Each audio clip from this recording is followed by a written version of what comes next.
Welcome, everyone. My name is Jean Erlenborn from Student Health Services at Santa Rosa Junior College. We're so excited you joined us this evening for our webinar. We have a wonderful panel, which we'll introduce soon. First, I'm just going to share a few details for our event this evening. We're going to be taking questions through the Q&A feature, which you should see on the bottom toolbar of your Zoom. And if you're not able to use that, or just another option is you also can email questions to studenthealthservices@santarosa.edu, which I can put in the chat in a minute. And we also have some features for accessibility. If you would like a live transcript, you can click on the CC button in the bottom toolbar. And then Milena also put in the chat, there's also an additional viewing option in a separate tab. There's a link you can click on for that.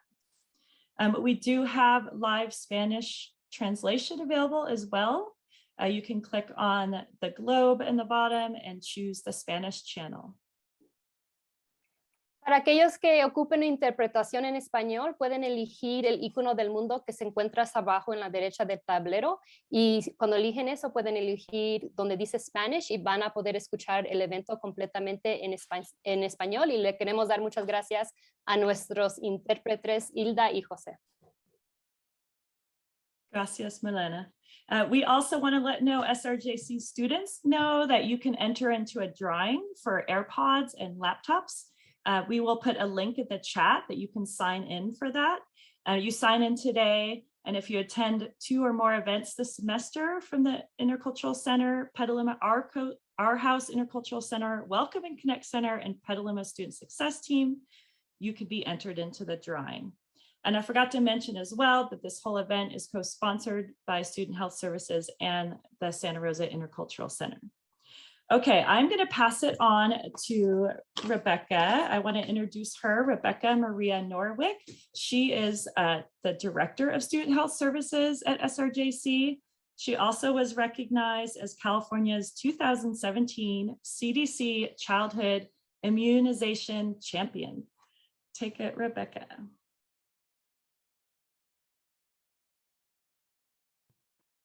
Thank you, Jean. Welcome, everyone. This is our SRJC COVID Vaccine Education Week question and answer webinar. We are focusing today on vaccine information and dispelling vaccine disinformation. There will be another webinar focusing on Santa Rosa Junior College vaccine and testing mandates with all the ins and outs and details. But today we are excited to welcome our speakers, Dr. Kismet Baldwin, Dr. Devon Jackson, and Dr. Brian Fristowski. Unfortunately, Zeke Guzman cannot be with us today as he is out on the front lines, protesting inequity as we speak. Bert Epstein, our manager of mental health services, will be monitoring the questions you type into us. And now, before we start, we acknowledge that we gather at Santa Rosa Junior College on the territorial traditional land of the Pomo people and coastal Miwok, past and present, and honor with gratitude the land itself and the people who've stewarded it throughout the generations. Dr. Baldwin, can you briefly introduce yourself and say a little bit about why this topic is important to you? Yeah, thank you. Thanks for inviting me. I'm excited about this. So very briefly, I was born and raised in Ohio. I'm a huge Ohio State Buckeye fan. I hope that is good for people, maybe not for people from Michigan, but crisscrossed the US a few times for my medical school, medical training, and for work, and practiced as a neonatologist, so taking care of the sick and the premature babies for a little while, and then decided I wanted to change my focus from clinical medicine to public health. And that brought me back out to California for the second time. And when I took a job in Northern California at a local health department, and since then I've worked a couple of jobs, and now I'm working in Sonoma County for about the last year as the Deputy Health Officer, Public Health Services. And I've really enjoyed getting to know and meet the people of Sonoma County when I can, despite COVID. So maybe once we get past the pandemic, get to meet and greet everyone a little bit more. But it's been really great so far. And this is just a topic near and dear to my heart. I really want to answer questions about the vaccine.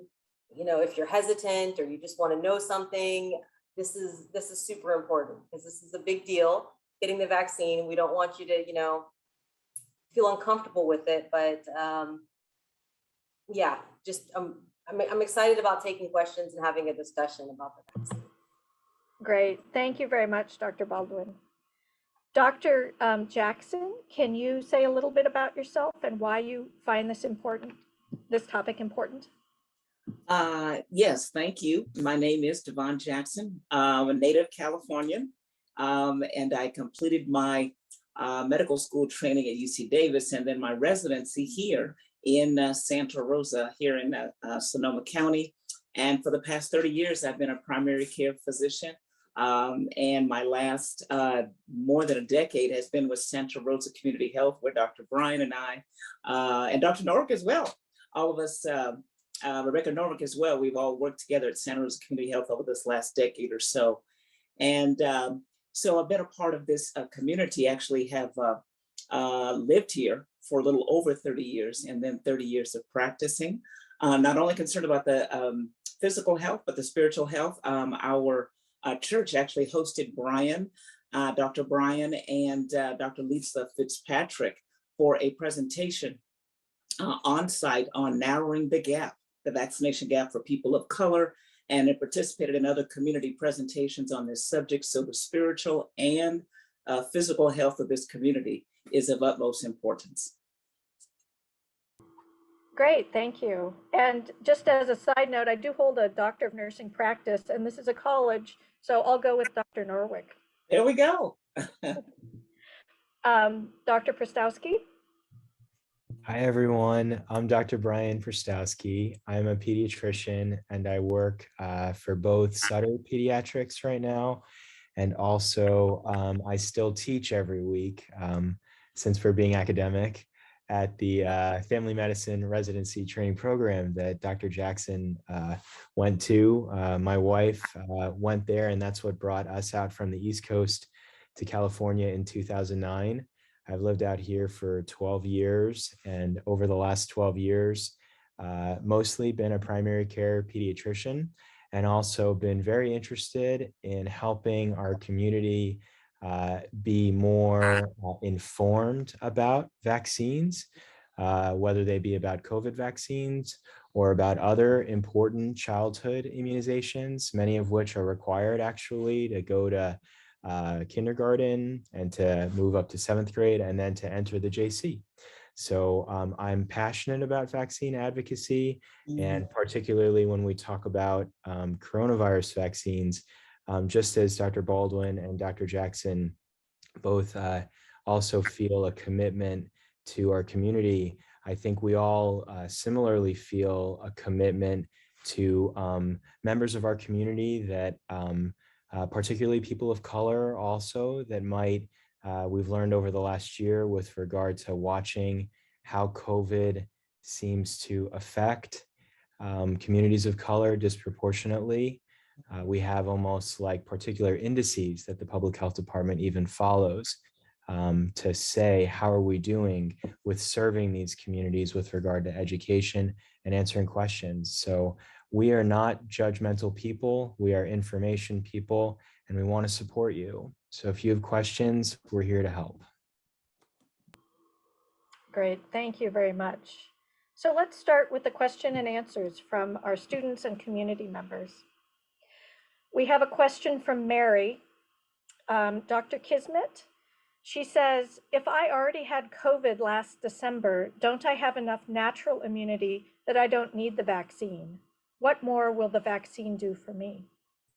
That is a great question, one we get asked very frequently, and it makes a lot of sense to ask that. It's understandable that you would ask the question. So from what we can tell so far, the antibodies that, or the immune response that you get from being sick with COVID lasts for at least 90 days, about 3 months.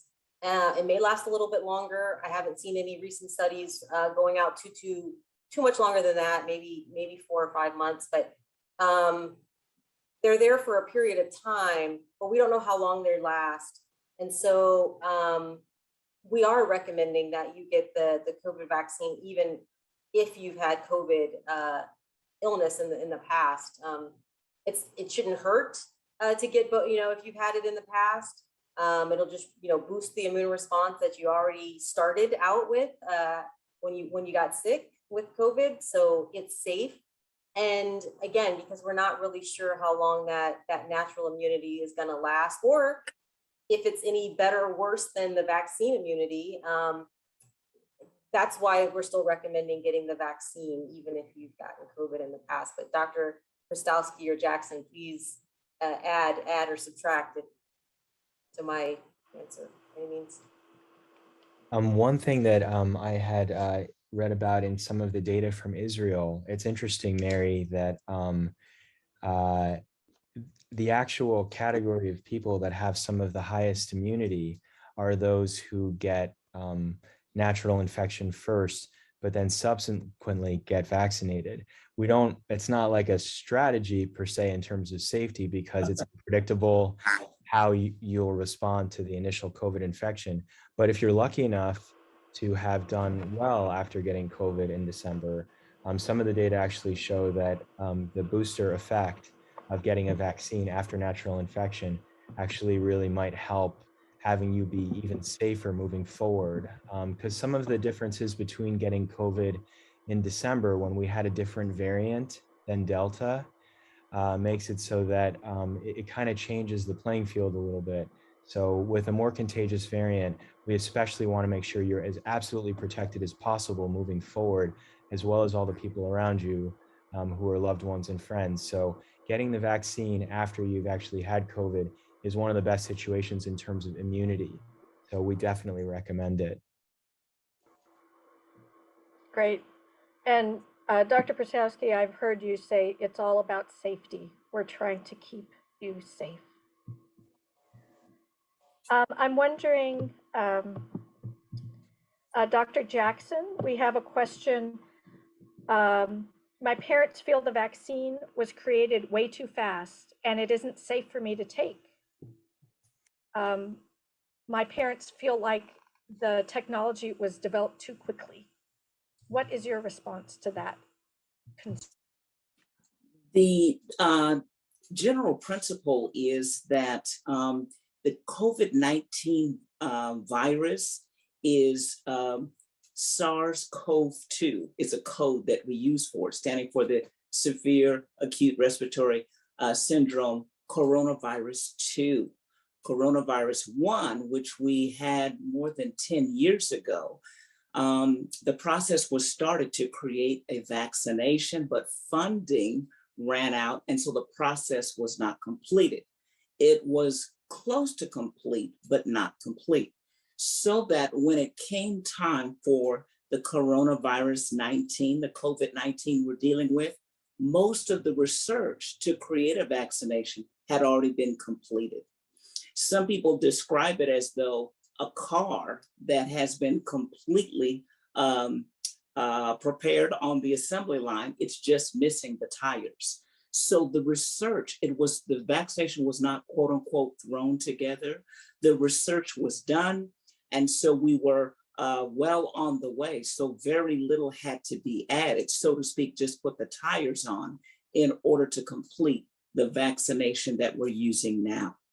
So good science, good research has gone into this process, and the vaccination did have to go through FDA approval, all of those things. So we can count on that for this vaccination. If it's okay, just because, I don't know, we always have a slide for everything in public health, just to share this one slide, I think everything that Dr. Jackson, it just kind of confirms as far as this is the actual process that this vaccine went through. This is the normal process of vaccine approval. It takes 10 plus years if you look at all the colors. And this was for COVID-19 vaccine. Every single one of those normal steps, it went through. It went through the exact same process. But this time, some of those steps were overlapped a little bit and sometimes shortened a little bit, but every single one of those processes that every other vaccine goes through, these vaccines went through. And I actually think this is probably going to be a future way that new vaccines and medications and things are going to go, so that we're not having to take 10, 20, 30 years to get something new out for people who really need it. I really do think it's gonna be a shortened, but still every step of the way process in the future. Just a visual. All right, thank you very much. And to build on that, so it's really well studied. We've tested it on 1 million people. But what about long-term effects? I'm wondering, Dr. Prystowski, if you could speak to that. It's like what happens in 3 years, and 5 years, and 10 years? Is the vaccine safe? Yeah, thank you for asking that question. I think that one of the things that is tricky when you're trying to navigate online information and figure out what's truthful and what is potentially deceptive. There are a lot of myths out there that talk about things that are very scary. And you might say, okay, side effects. We don't know what the long-term side effects are of anything if it's only been around for a short period of time. And I can understand why for some people that would feel very scary. However, with vaccine development, almost all of the vaccines that we have developed over the course, we have 14 different vaccines. Remember I said in my introduction that childhood immunizations are one of my passions. When you do your phase 3 research, as Dr. Baldwin and Dr. Jackson demonstrated, there's a set amount of time within which you want to get good science. It's typically at least 3 months. And the reason that there's a duration of effect or that study is usually in the phase 3 trial, where you're really looking at a big population of people that have signed up, and these are real heroes. They're saying, I don't know if this vaccine is safe and effective quite yet, but we want to be part of the science to save the world. Those folks, the reason the duration of the phase 3 trial is minimum 3 months is that when you get a vaccine, usually you know within 72 hours the short-term effects. Everybody knows that. You're sort of feeling a little bit sore, or you're like, I can feel a little bit of a fever coming on. But when do you really identify most of the long-term effects with vaccine research? The answer is typically within 60 days. For all of the 14 vaccines that we have, many of our CDC national researchers have said that within 60 days, you usually know most of what might be long-term side effects from vaccines. This vaccine, the trial was in March through September of 2020. So at this point, you would expect that in September of 2021, at this point, it's been a lot of people that have been vaccinated, and you would have seen if there was anything with regard to long-term side effects by looking at all of the history of vaccine development in the past. Now, counter that with the disease COVID. It's less predictable. We've seen that. It's hard to know who's going to have severe disease and who isn't. And I can say, even as a pediatrician with children, it's also equally scary because we don't know what children in a post-COVID infection might have something called multi-organ inflammatory syndrome in children, or MIS-C.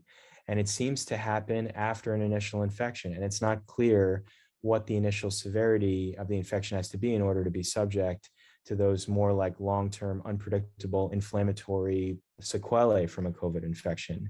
So ultimately, the disease is a lot less predictable in terms of long-term effects, but the vaccines, based on all of the vaccine research we've done, within 60 days, we've known almost all of the long-term side effects. That's interesting. Thank you.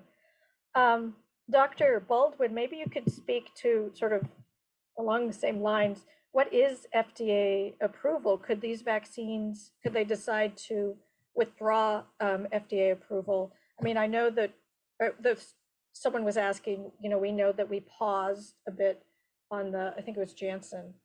Can you speak to that, Dr. Baldwin? Yeah, so this is a process that is new to a lot of people with the emergency use authorization versus full FDA approval, and that's been a learning experience for actually a lot of us. So all of these vaccines, they went through the trials, they submitted their data to the FDA, and they submitted for a emergency use authorization, like a pandemic. That's an emergency. That's certainly worth looking at the preliminary data, like Dr. Prystowski said, looking at what they have so far and saying, okay, do we think it's safe at this point in time? And do we think there's effectiveness? And do we think it's going to be a benefit to people now to help out with the current situation? And all three of the vaccines eventually did get emergency use authorization. And then to get the full FDA approval, you keep watching, you keep looking at the safety and the efficacy, you know, how effective the vaccine is. You're still going to have people that were in that original trial that you're following out even longer to see, you know, long term what's happening. And so that's going to take a little bit of time, and Pfizer's been able to do that for the 17 and older group, and then resubmit to the FDA and say, look, this is the data we have over this period of time with this many more people. And this is what we're seeing. And that's when the FDA gave their official approval for the Pfizer vaccine. And I expect that to happen for Moderna shortly, and the Johnson & Johnson or Janssen vaccine. But it's just a process of, okay, you know, what is it safe and is it effective? And, you know, is the benefit, you know, good? Is the benefit worth it to start using this treatment or drug or whatever vaccine before going out even longer to follow people? And so far, all of these vaccines have proven to be safe and effective, and the benefit has been huge compared to the risk that's been seen. So that's kind of the process. And yes, the Johnson & Johnson vaccine had a pause for a moment, because that's exactly how this whole process is supposed to work. That's what we want to happen. We want, with all of the adverse event registries and different people reporting, okay, we're seeing something. Is it something we should be concerned about and we should stop? Or should we, you know, keep going? And they were looking at some data from other countries and then some things that were happening in the United States, and they paused, and they should. That means the process is working. And then they evaluated the information and the data, and they felt like it was still a benefit and the risk was still low. And they you know, stopped the halt or the pause, and we all started giving the Johnson & Johnson vaccine again. But that's exactly how the process is supposed to work. And we want them to halt it if they have a moment and they want to double check that everything is okay. So that's the general process. Okay. And then sort of a follow-up question that students are asking in the chat, but it is true that some people have died after getting a COVID vaccine. That is true.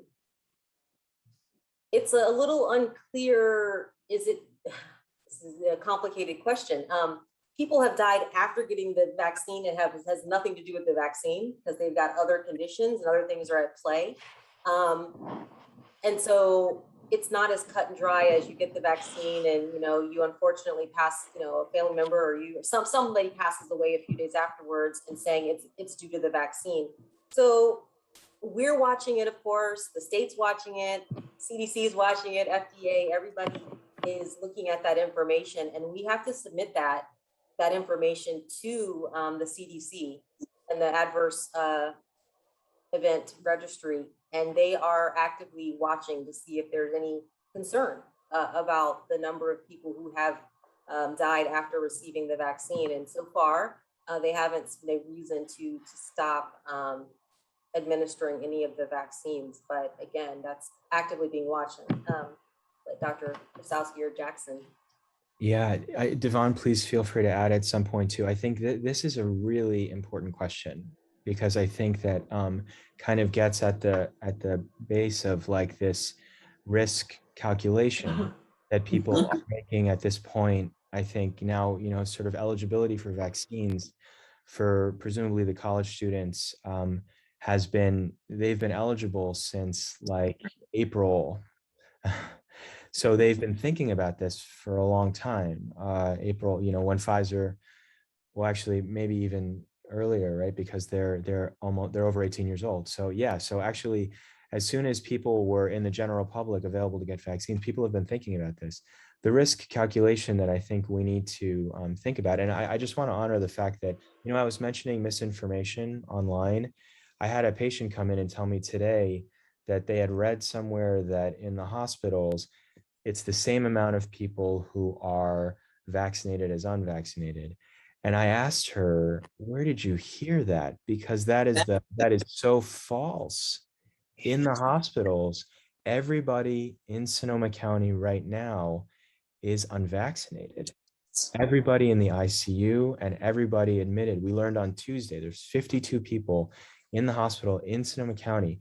And it's what it says is that when you live in a particular echo chamber, you're hearing kind of what you click on, and what you click on social media, whether it's TikTok, whether it's Twitter, whether it's Facebook, it might feed you false information. And if I was somebody who was like, but I've heard that people die from the vaccines, it's scary. So we should, as health professionals, I think it's hard not to acknowledge that something that somebody hears, it's scary to hear that fear. However, the reason that we're here and that as health professionals are recommending the vaccine is that, as Dr. Norwick said, Rebecca, with regard to safety, we feel like in our risk calculation, it is so much safer to get the coronavirus vaccine than it is to risk the possibility of getting severe disease from coronavirus, which unfortunately has been really unpredictable. People think they're young and healthy and they're going to be totally fine and they're not going to get that sick.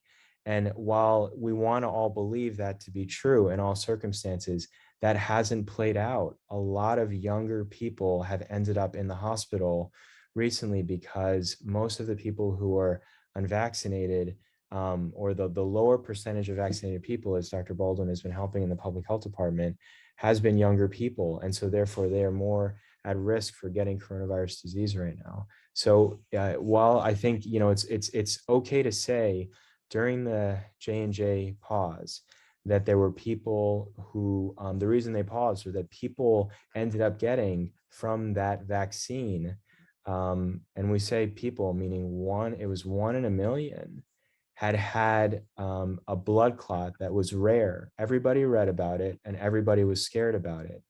But they realized afterwards that it's so rare and the benefit from getting that vaccine is so great because the blood clots that you can get from COVID disease are significantly more common and more risky. It's that weighing of risk where it's just, we feel like in terms of safety, it is so much safer to get vaccinated than it is to risk getting coronavirus disease, which is still circulating in our community. Do you have anything to add, Dr. Jackson?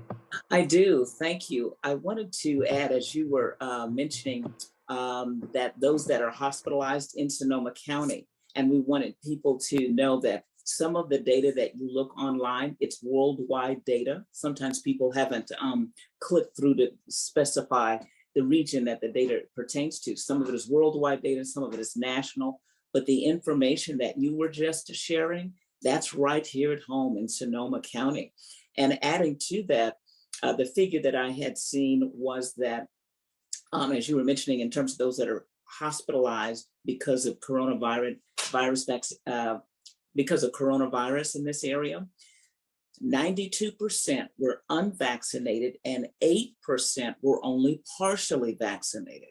So that persons need to know that when you begin the process of vaccination, it is very important to complete that process.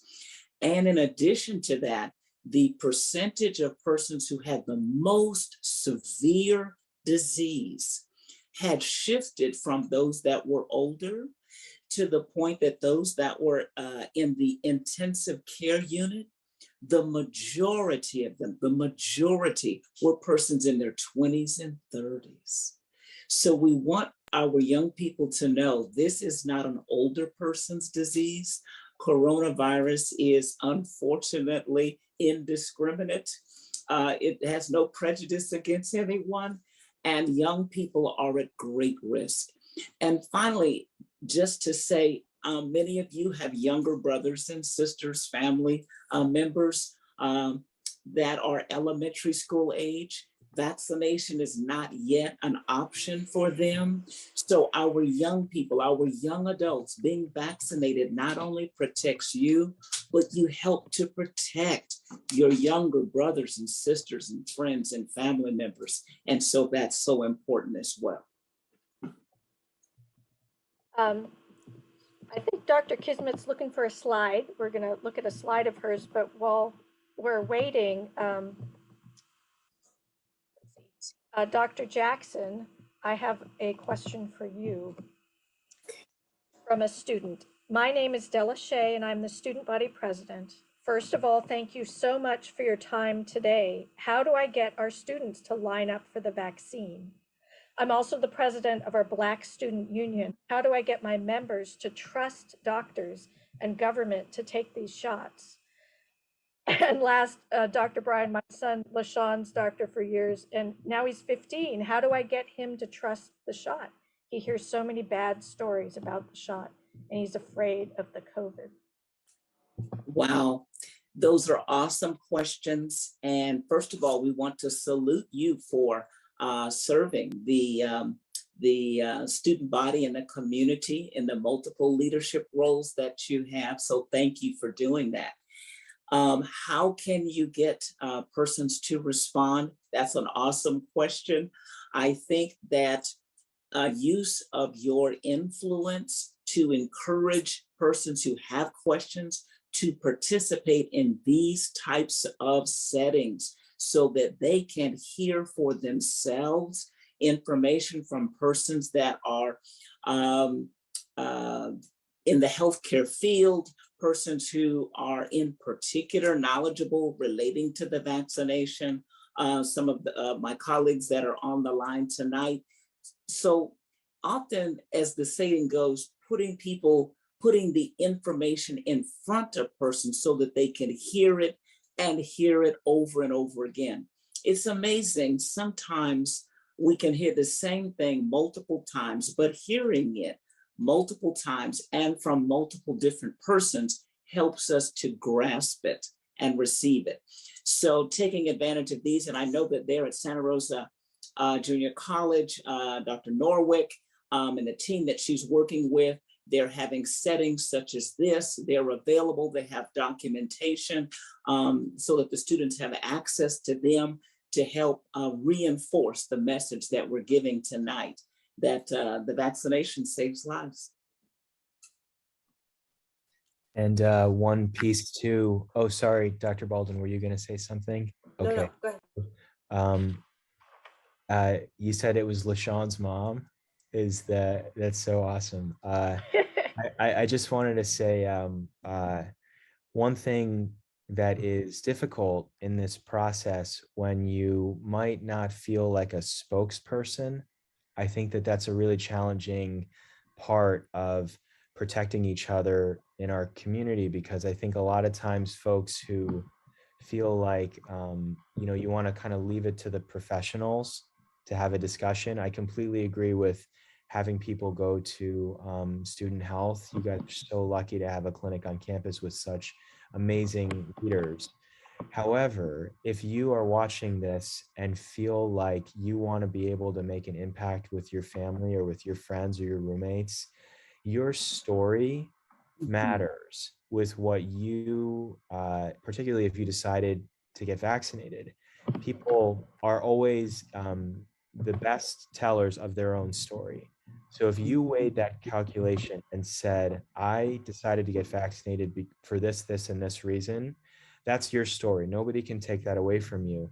And what is really important in this pandemic as like kind of an all hands on deck strategy is we all have this responsibility almost to talk to the people who we love, to try to keep them safe and protect each other in our community.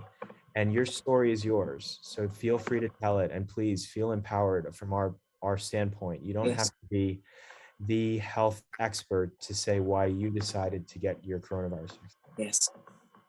And may I add this as well? This presentation is being recorded. Dr. Norwick, how would student body leaders, such as the person that just spoke, how would the student body leaders or others access this recording in the future? Jean will answer that for us maybe later in the presentation. Great, great. Dr. Kismet, did you have a slide you'd like to share? Yeah, I can show you. I don't have a specific hospitalization one on vaccinated versus unvaccinated, but I do have a pretty dramatic graph on cases of unvaccinated versus vaccinated, and what that really looks like. And anyone can go to our website and see this and follow this. But I mean, this has been the trend. The orange line is the unvaccinated, people in the county, and the blue line are vaccinated. And this is, the cases. I mean, you can see what the difference is. Even if these are breakthrough cases, most of our cases identified after being fully vaccinated have milder disease. They're not usually ending up in the hospital. And I mean, look at the difference here in August between the unvaccinated and the vaccinated for number of cases. And both of them are coming down because our case rates are coming down in the county, which is great, but there's still a gap. You're still at higher risk and more likely to get COVID if you're unvaccinated. And this is a trend across the state and across the nation. Yeah, and am I reading this correctly that, we had the peak last, January and February, and this peak here in August of unvaccinated is higher. Yes. Yes. More people Yeah. than last winter. That is correct. Thank you very much. Dr. Prystowsky, I'm wondering if you could address some sort of, anyway, I'm just going to give them to you. So we have a couple people asking, this is an RNA vaccine. Is it editing my genes? Can it cause type 1 diabetes? What is that vaccine actually doing inside the body? Okay, yeah, I can try. Again, I think that what's hard about any sort of medical research is that it's not always the easiest thing to simplify. But I feel like when you look at the benefits in an overall sense of, just like what Dr. Baldwin said, looking at people who are vaccinated in terms of safety for people who are unvaccinated, this follow-up question is that, okay, fine, I get it. I should get vaccinated.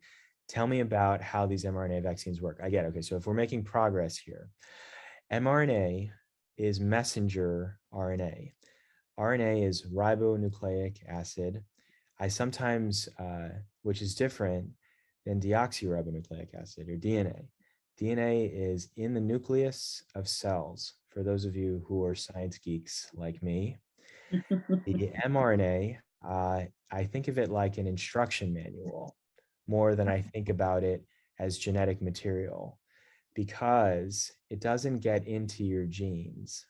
The way that it works, if you can kind of visualize this with me, is you inject the instruction manual into your arm or your muscle cells.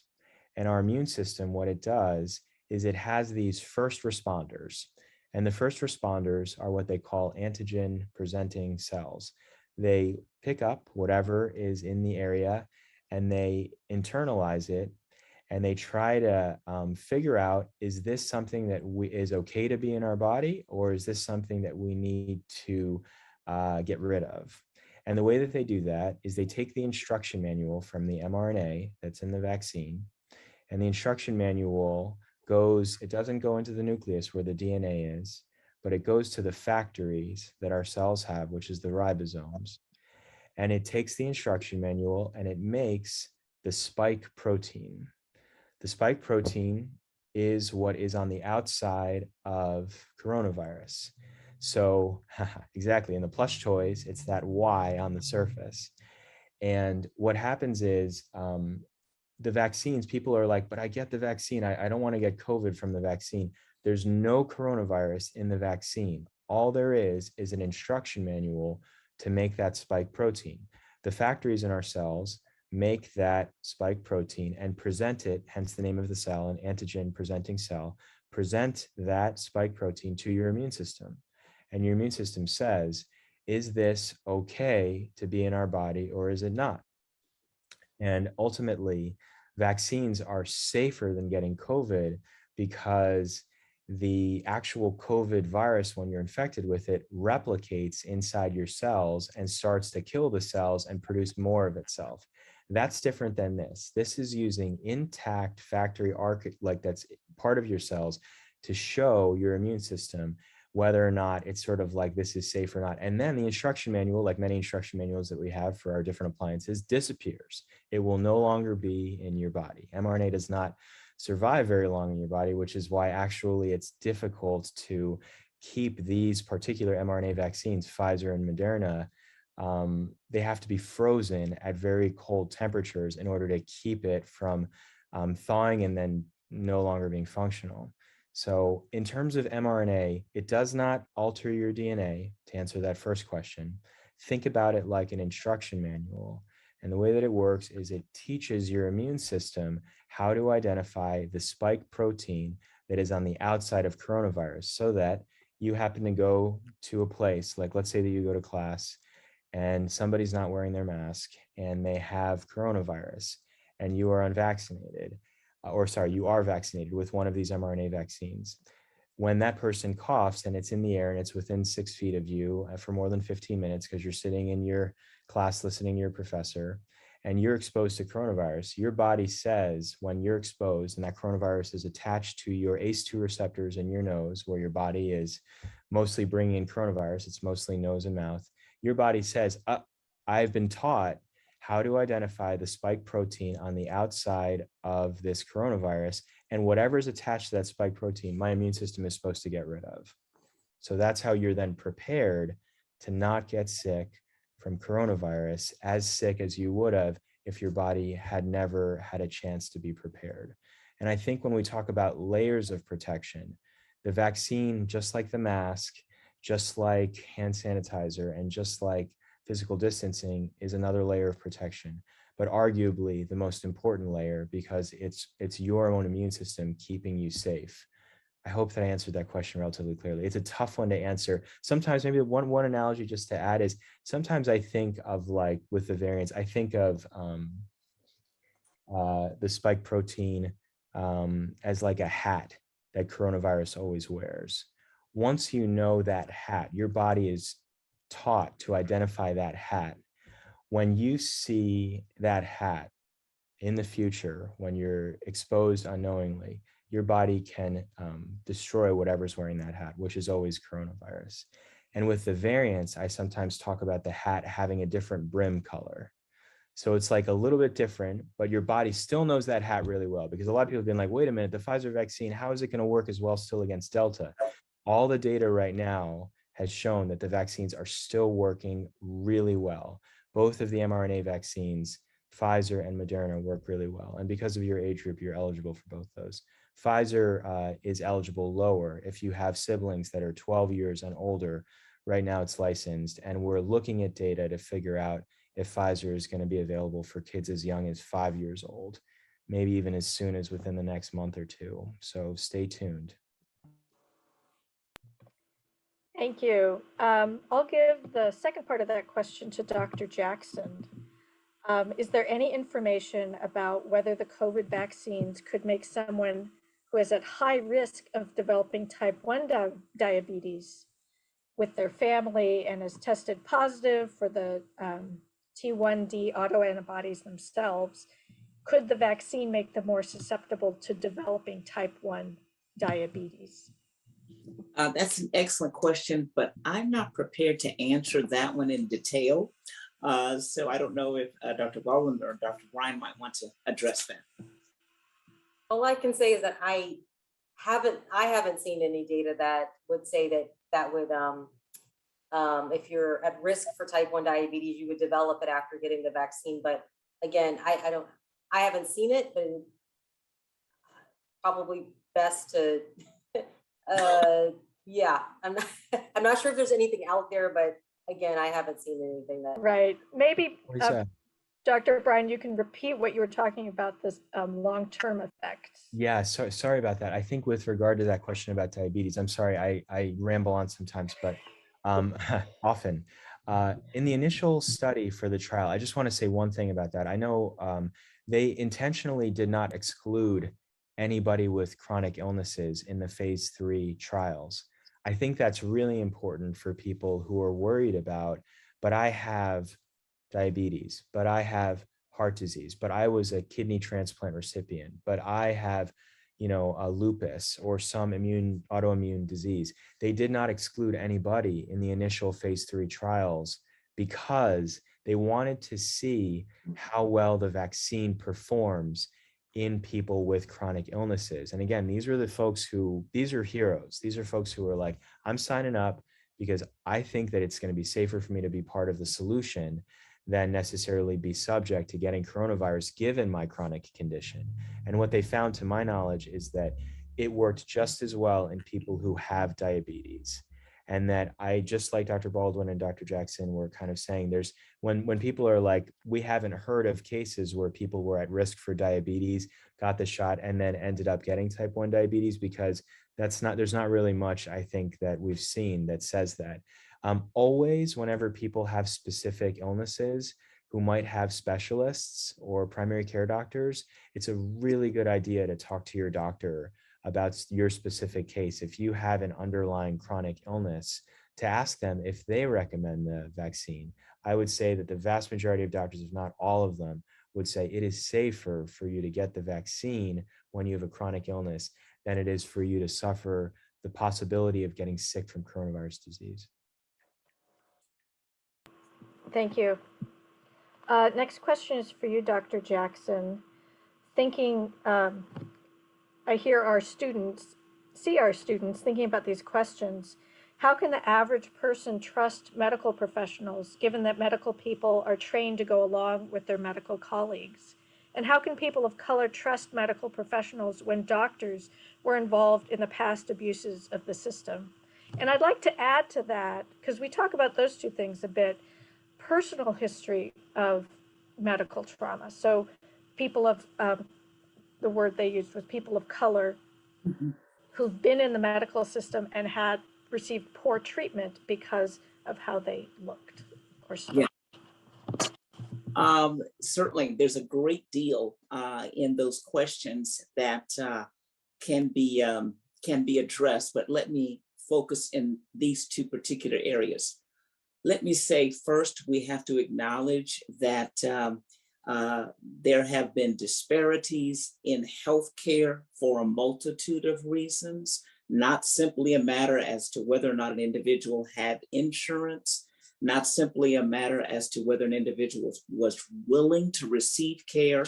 There have been disparities because of individuals in certain areas, in certain systems.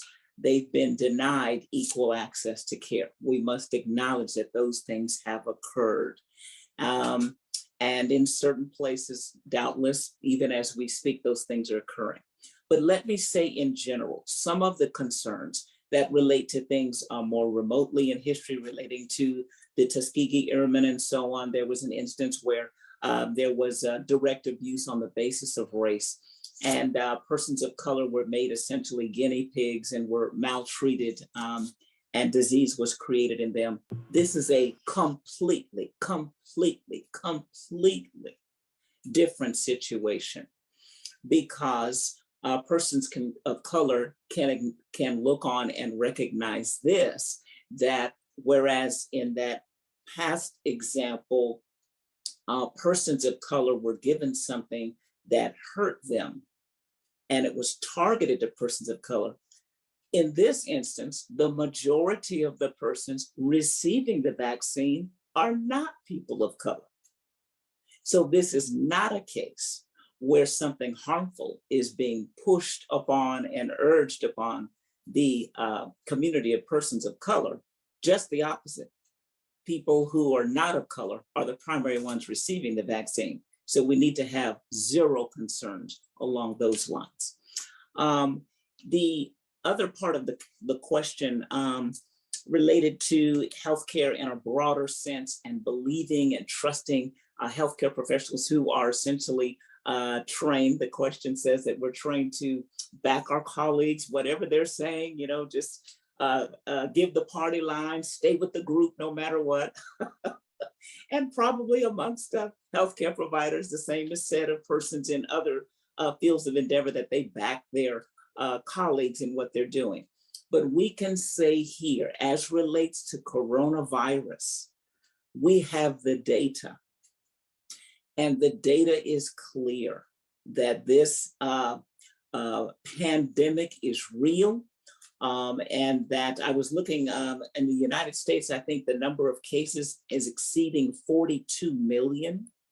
And we have close to 700,000 persons. That's well over 500,000 people dead in the United States alone from this illness. And so those are realities. I may actually, all three of us tonight, I guess, are three of us, of the four of us, are colleagues, are persons of color, and we are not backing this because of a belief in our colleagues. We're backing this because the data proves it to be so. And so I think that you can confidently, as a person of color or not a person of color, know that the data backs what we're saying tonight, and not just we're, you know, fist pumping one another because we're colleagues. Even though I don't mind fist pumping, you know, just Instead of if I can add to that, I 100% back everything that Dr. Jackson said. And I said on another panel presentation I was on earlier this week, I actually think most scientists and physicians and clinicians of some sort go into and look at research and data with a healthy dose of skepticism. yes. Actually, we're going in thinking, is this really what they claim it to be? And that's good. And I think really that is more across the board than everyone just fist pumping each other and saying, yeah, I'm going to agree with the person next to me. We actually go in with some skepticism, which is really the basis of science. Prove it to me. Prove to me what you're saying is what is really true. And sometimes that doesn't pan out. It really doesn't. It's like, no, it didn't live up to what you're saying. And sometimes it does. And I think in this time, it really has. And honestly, going into this, before I saw any of the information and the data on these vaccines, if someone asked me, would I get it? I didn't know. And that's Right. honest. I wasn't sure. I was like, I want to see what the data is. And then I saw it. And I also saw some other things. Number one, they included people of color in the research, but they weren't the only people. I'd be a little skeptical if they were the only people that were in the trial. I'd be like, that's a little suspicious. And I also saw that they were promoting it for everybody, not just people of color too, because I'd be suspicious about that. Why are you only giving it to people of color? That also would, raise some red flags for me, but that wasn't the case either way. And the data really did seem to, back up what they were saying. So I'm hoping that dispels a little bit of the myth that we just go along with each other. We actually have some healthy discussions and debates about what the data is saying and showing. I think that's one of the best parts of medicine and science. Great. One more thing to add too. I think the big word that you used in there was trust. And it's a hard thing to trust systems. And I totally hear you when, particularly if you feel like, if your student who's asking the question feels like there hasn't always been enough investment in the health and well-being of like my people or my community, or as and why all of a sudden is the vaccine kind of you coming to me, but I needed your help with primary care, access to primary care, or like management, access to food, or like housing, or other areas of public health that are also equally important. And I think those are all really good points. And I think all of us here, to some extent, struggle with trying to build trust when maybe it has to be an earned thing. And I think that healthcare as an industry does a lot of things that are not always trustworthy. And I completely agree with your student for being brave enough to call that out, which is a hard thing to say to doctors. It's a hard thing to say that. So good for you for being that healthy dose of skepticism, as I think Dr. Baldwin's saying. And I think that all of us up here really do want to help with what we feel like is safest after we've seen the data. And but I do think that in the context and the question of trust, as we were talking about a little bit earlier, that responsibility, I think your student body president and the leader of the Black Student Union, you know, when we were talking about, you have some colleagues, co-students on campus or leaders on campus or people who are respected in your community, or you yourself with your friends and your family, you are always going to command more trust than I will with a white coat. And if you have a story to tell about this vaccine, that you feel like you weighed the benefits and the risks and you felt like getting vaccinated was worth it, please help us with workforce expansion right now, because the issue of trusting industry is going to be with us for a long time. But trusting your brother or your sister or your friend in this moment during a pandemic when we need your help, this is an important time to not be too shy to be that spokesperson and tell your story. Yes, and some of the people on the Zoom here today are Spanish speakers or English learners and their families. And so, Brian, I'm going to ask you a question in Spanish, but answer in English. It's about pregnancy and vaccination. Estoy embarazada y quiero saber a las cuántas semanas ya me tendría que haber vacunado. So someone's pregnant and when should they get vaccinated? And is it going to hurt the baby? Yeah, I totally hear you. I feel like talk about like a sensitive population. I feel like mamas who are pregnant are always trying to do everything they can to keep the baby safe and keep themselves safe. And as a pediatrician, I clearly have a very, I have some responsibility to keep children safe. And I think about babies as when moms are pregnant as being in that kind of category as much as possible. And I think that from the experts who give recommendations to pregnant women, three categories: women who are trying to get pregnant, women who are pregnant, and women who are breastfeeding. All of the leadership that I know of in our country that gives recommendations for who should get vaccinated, pregnant women are especially important to get vaccinated, because pregnant women, you give one vaccine to one person and there might be benefit for two people, both the mama and the baby. And pregnant women are especially at risk of having severe side effects from coronavirus disease.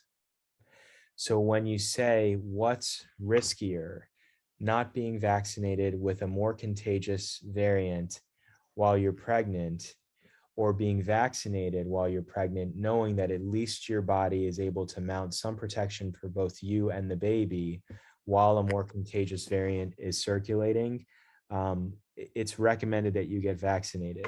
And that's been sort of the simplified answer for pregnant women. I'd say that it's always a really good idea to talk to your family doctor or your OBGYN or your midwife about what they recommend for you, because in the context of trust, they are your trusted health professional helping you with advice during your pregnancy. I'm not sure if either of you guys want to add anything, but all of the OBGYNs that I know of recommend that pregnant women get vaccinated because it's safer than getting COVID. Dr. Jackson, did you have anything to add to that? No. Okay. Thank you very much for that response. We have a question Who should we ask the question of? Well, I'll ask the question. We'll see who wants to answer it. I've always been taught to follow the money. Privileged people are making millions off of these vaccines. How do we know that big pharmacies aren't making these vaccines and booster shots a cash cow by making the COVID even more serious than it might be? I can start with that. Or Dr. Jackson, it looks like you came off mute. You can start with it if you want. Well, I think that it's interesting. We have to remember that we have two processes that are parallel. One is, this is a capitalistic society, and the company, the manufacturer of the vaccinations, we know there's Pfizer, there's Moderna, there's Johnson & Johnson. These companies are for profit. They have stockholders and all of that. So they are private, they are companies that have a for-profit status. So they are seeking to make an income on the products that they produce. That's not illegal and it's not unethical. It's a part of the system. If we lived in a nation where all medical research and medical care and medications and every therapy was provided by the government and there were no private entities, that would be completely different. But the medications we take, the X-ray and CAT scan machines that we utilize, it's just like the telephone you use. Either Apple made it or one of the Android companies, and they're making money on the telephones. So yes, there is money being made on the vaccination. However, there are checks and balances. The CDC, Centers for Disease Control, gives recommendations of what is needed medically. The FDA, Food and Drug Administration, their job is to look at the product that is produced by the company to meet the need that the CDC says is there. Okay, CDC says there's a need. A company like Pfizer says, I have an answer. But the FDA, the Food and Drug Administration, has to look at that answer and see if it's safe and effective. So even though a company wants to make money on their vaccination, they cannot do so if it's not recommended and as a valid therapy and it's not approved by the FDA. So you do have the checks and balances to ensure that the public is not told that something is needed, safe, and effective if it has not passed all of those tests first. That's exactly what's going to be my answer. She's like reading my mind. And I think a perfect example is what happened, over the last 2 weeks. Pfizer has applied for widespread booster vaccinations for all adults. And the FDA said, we don't see the evidence that everyone needs that right now. The young, healthy people may not need that right now. And so we're not going to make that recommendation. We don't think there's the data necessarily to back that up. And then again, today, the advisory committee for the CDC said, you know what, we don't see that either. We're going to narrow who we think needs the booster vaccination because we don't see the information yet that everyone needs it. And so that's the exact perfect example of Dr. Jackson, analogy of a checks and balance system. It really did hold up. It has held up. And it's, there's the business who has every right to, well, I guess it's debatable for some people, but has the right to make a profit. But there are people saying, but do we need that? And is it, necessary? And that really has held up. All right. So sorry, having a tween asking questions. So actually following on that, I'm wondering, Dr. Prystowsky, if you could talk about the idea of that third shot, that could be called a booster, there are different names for it. The FDA says, yes, this is safe and effective to use as a booster, but does that mean we do it? Yeah, so great question. I think that when I think about vaccines in general, since, I was saying at the beginning of all this that I am a proponent of vaccines for children. And when most of the vaccines that we give kids, they're boosters, because we want to make that's the way they were studied, and the science shows with the data that with the boosters that they can help make sure that your immunity is prepared to identify that spike protein that we talked about before when you're confronted with it and it's attached to coronavirus. The question with boosters right now, when we have coronavirus, we have information about who is getting sick, is a complicated question, because what we've seen so far and what we were talking about earlier with regard to Dr. Baldwin's slide, and when I was mentioning how many people are in the hospital right now with severe disease, the vast majority of people right now who are in the hospital are unvaccinated. What that means is that the people who are vaccinated, who got a Pfizer vaccine or a Moderna vaccine or a Johnson & Johnson vaccine, are still showing protection enough to not have them get severe disease. That is so crucial when you're talking about boosters, because the question about a booster is when do you need, or if you need a booster, who are the people who need some benefit of like an extra challenge to your immune system. You know, we were sort of talking even initially with the first question about, somebody said, if I've had coronavirus, why should I get a vaccine? The vaccine in that context almost serves as your booster to challenge your body to make sure that you know that you're protected against the illness. And as Dr. Baldwin was saying, you know, I think that the confusing piece in social media and in the press is that sometimes it's difficult to decipher when is a statement made by the company, which happened on Monday, and when is a statement made by our president, which happened last week, and when is a statement made by the FDA advisory committee, and then the FDA, and then the CDC.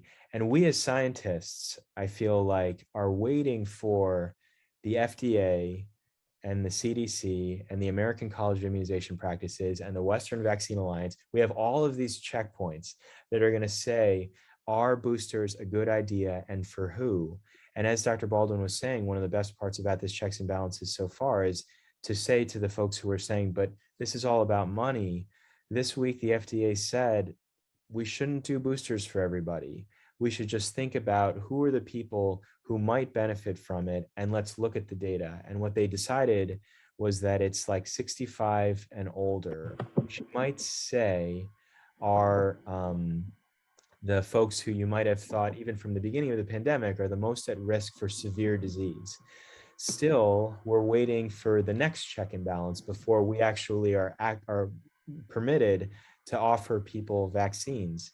So with the concept of booster, a lot of our vaccines have boosters because conceptually it makes sense. You challenge the immune system periodically to make sure you're still protected.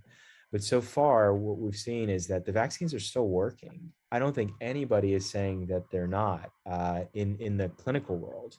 And I think that we need to really think about that. When you yourself are like saying, hey, do I need a booster? Or you are a student and your parents are asking you, do I need to get a booster? What do the doctors say? The answer is not yet.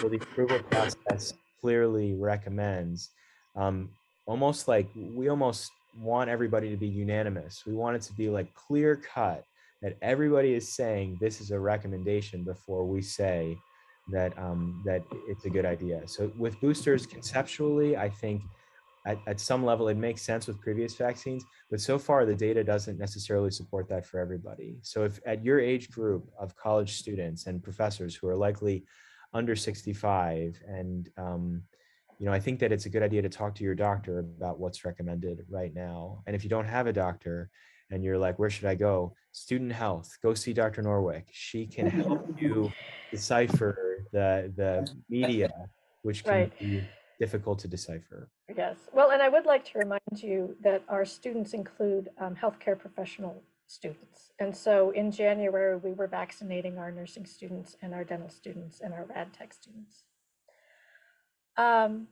So to sort of wrap up, Dr. Baldwin, do you have, I know you have to log off, but do you have are there some final words that you would like to say to us?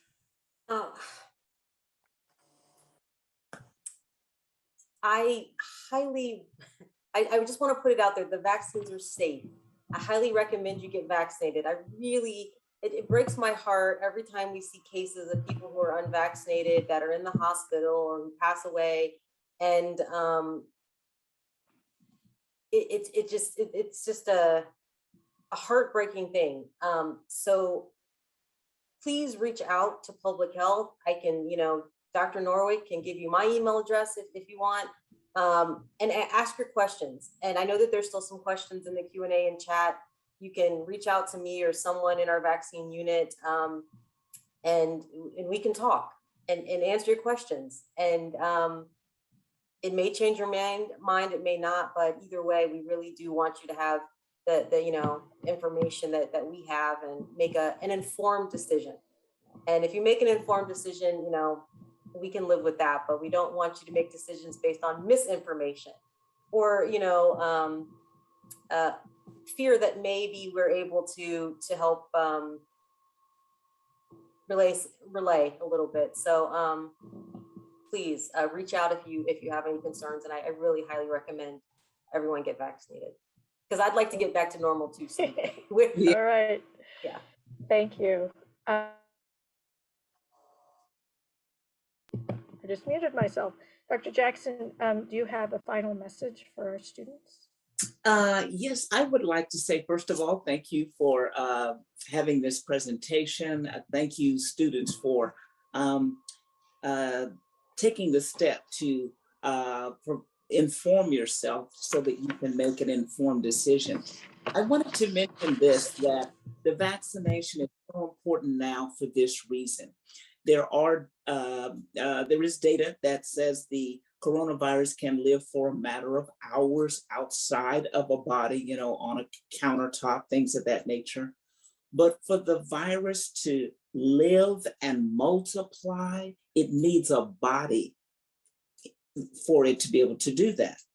The more unvaccinated bodies there are, that allows the virus the opportunity to live and to multiply. And there's always that risk as it does so, that there'll be more variants. We have the Delta now, but there could be a new one tomorrow that could be even more aggressive and cause worse disease. So the most powerful tool we have right now to try to get back to normal is for us to be vaccinated, so the virus doesn't have a host saying, come on in, a place where it can multiply and propagate and create other variants. So we want to arrest this pandemic and allow our world to sort of get back to normal. It may be a new normal, but it will be more normal than what we have now. And so our most powerful tool to do that is vaccination. So we encourage you, please, please seek out vaccination. Thank you. Dr. Prystowsky. Hi, everyone. I'm looking through the Q&A. I'm not always good at looking through it as I'm talking, but I can see a lot of people are really struggling with the mandate part of the vaccines, and I am too. It's hard when you are you believe in something because you feel like, as I think Dr. Norwick had said, that it's safety. It's about keeping people healthy and keeping people safe.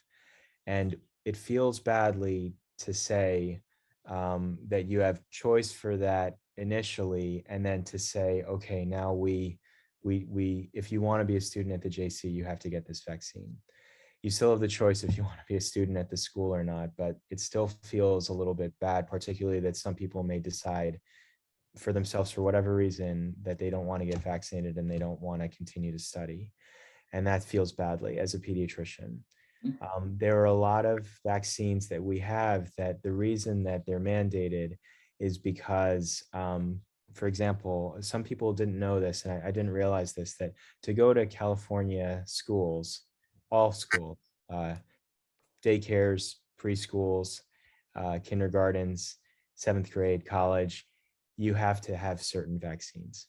There are very few instances when people are not are exempt from vaccines for medical reasons. It's very rare. It's like less than 0.5% of the population. And the reason that we want people to get vaccinated, and that the mandates historically really work, because then people they can blame me, you know, blame somebody else that they had to get vaccinated. It wasn't my fault, and more people will get vaccinated. That's guaranteed. But I just want you all to know that I believe in these vaccines. The data shows that they're safer. Our community will be safer. We care about Sonoma County. We care about you. And that's why we're here. It's not to push some sort of like agenda where there's any reason other than love that we're here. We just want you to be safe. We want you to be healthy. We've taken that Hippocratic oath, which says do no harm to the people that we serve. So we're just glad to be here to try to answer a lot of the questions. And I know there are a lot that we didn't necessarily get to, but maybe Rebecca, over time, we can try to answer the individual people that are in the Q&A if we can get back to you. But know that we're here because we care about you. And whether you get vaccinated because it's mandated or because you heard us today saying something that answered your question, in the end, we just want more people to be immune from coronavirus so that we can, as everybody's saying, try to get back to spending time with our loved ones, having our quinceañeras, having our weddings, and being together for the birth of our babies with everybody in the delivery room, all the things. We just want people to be able to have that same gathering intention with families and loved ones as soon as possible. The more people who get vaccinated and get immune against coronavirus, the more likely we're gonna get there. So please get vaccinated. Thank you very much. And I would like to say that the vaccine mandate is hard, but we don't feel that we could protect the unvaccinated students without it. That's why we're doing it.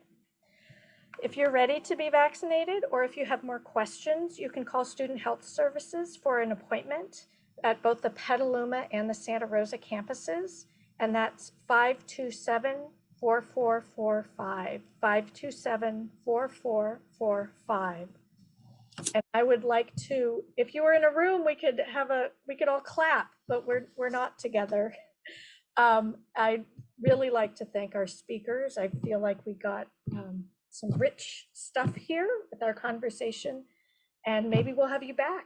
I know that we're going to take note of the questions in the Q&A and try to answer them, maybe with your help, and we'll post them on our website. Thanks again. Thank you. Thank you. Thanks, everybody. Have a good night. Thank you.